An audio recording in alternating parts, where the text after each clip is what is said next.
The fifth chapter of Ian Stewart's book, Nature's Number, provides a fascinating historical overview of how early studies into the vibration of a violin string led to formulae and equations that proved helpful in mapping electricity and magnetism, which turned out to be different manifestations of the same fundamental force, the understanding of which served as the foundation for the development of radio, radar, TV, and other technologies.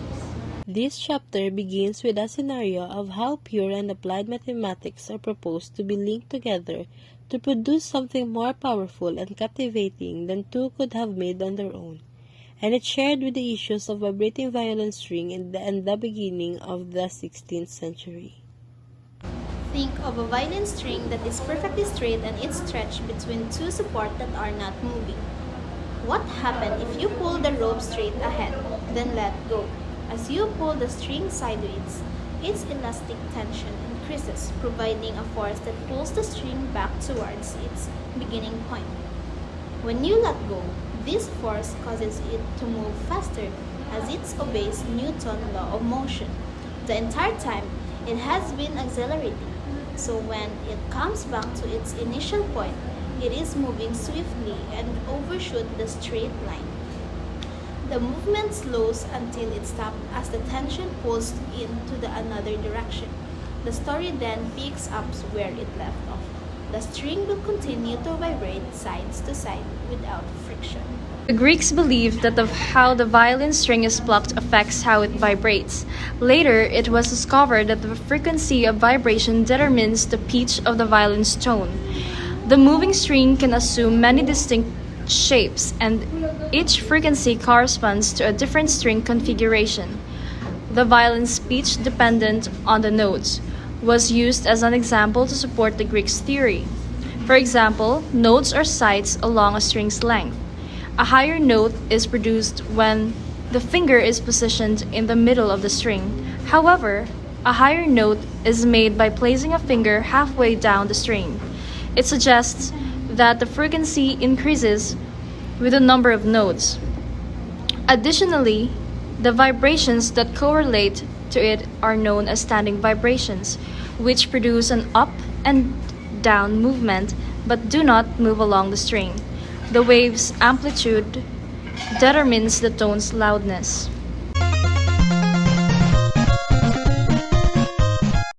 Leonard Alembert explained that we could alter the wave shape. Leonhard Euler formulated the wave equation for a string to explain how the displacement of the drum skin in the vertical direction changes over time. He used Newton's law of acceleration to get a novel solution to the wave equation for a string, building on D'Alembert's work in the process and expressing it mathematically.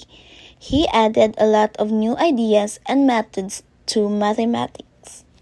Furthermore, the most general solution according to Daniel Bernoulli can be visualized as a superposition of infinitely many sinusoidal standing waves. Leonhard Euler and Daniel Bernoulli had contradiction with each other regarding the formula used by each one of them for centuries, but ended up declaring that both of them were right.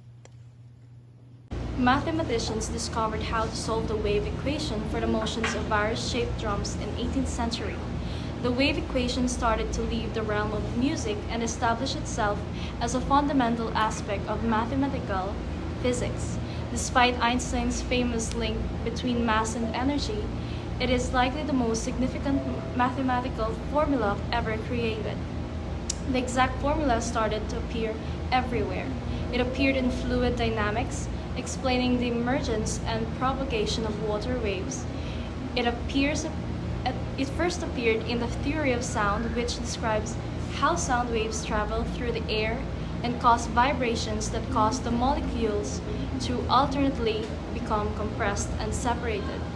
Then it manifested in the notions of electricity and magnetism, which forever altered human culture. Electromagnetism to reduced until 1886, when German physicist Heinrich Hertz produced electromagnetic waves for a frequency that we now refer to as radio. Maxwell's theory was all but forgotten. Guglielmo Marconi completed the first wireless telegraphy in 1895 in England. In 1901, he sent and received the first transatlantic radio signals. The invention of radar, television, and videotape followed this one. This involved a complex interaction of arithmetic, physics, engineering, and finance. Nobody lays claim to the radio's invention, thanks to Maxwell or his successor. Mathematicians today knows much more the waves equation than they did previously. Ian Stewart provides a fascinating historical overview of how early studies into a vibration of violin string led to formulae equations that proved helpful in mapping electricity and magnetism, which turned out to be components of the same fundamental force, electromagnetism. Stewart's description details the contribution made by Michael Faraday, James Clerk Maxwell, Heinrich Hertz, and Guglielmo Marconi. This understanding was the foundation for invention of radio, radar, TV, and other technologies. Stewart argues that mathematical theory typically begins with immediate and straightforward and gets progressively more intricate. This is due to fundamental principle that you must start somewhere widespread in many mathematical branches.